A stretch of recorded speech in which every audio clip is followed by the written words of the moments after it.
Top 5 reasons for not buying a jointer.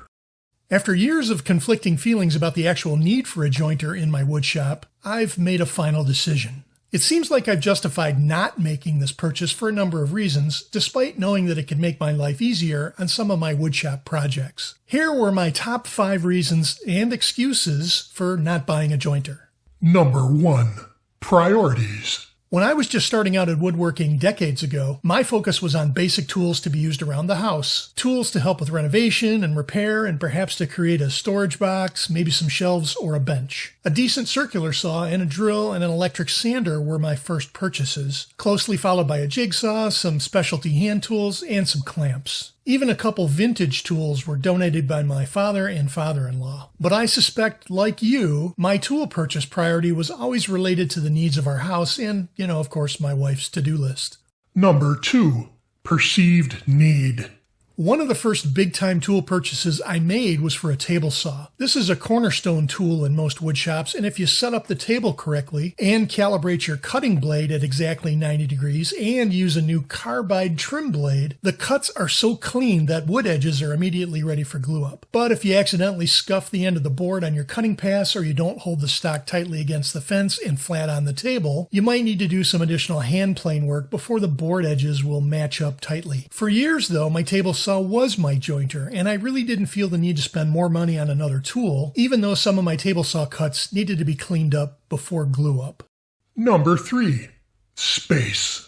Though I have more space now than I did in all of my other workshops, I've managed to fill up my floor space and counters and bench tops with existing tools. It's funny to me now that I used to consider a small corner of my old garage or my basement to be my wood shop, but you do what you can do with the space that you have. Today, there is literally no open space on the floor for a larger cabinet jointer, and no clear space on my bench top for a tiny portable jointer either, where I could run longer wood stock. Number 4. Features.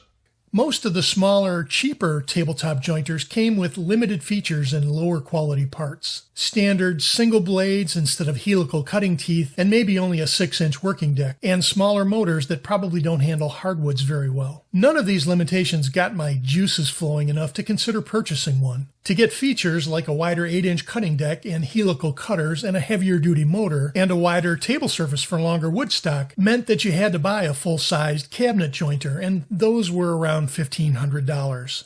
Number 5. Cost.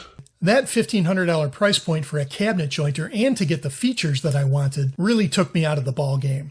Go Tigers. My recent table saw purchase was considerably more than I wanted to spend as a hobby woodworker, and a jointer could require that same kind of investment. Even if I wanted to spend money on a jointer, I still didn't have the room on my floor for a freestanding jointer cabinet with the features I would want. Don't get me wrong, you can still make clean cuts on wood and have it ready for glue up using other methods and tools. A jointer really isn't necessary, but it does make life a lot easier and tabletop quality a lot better by having one.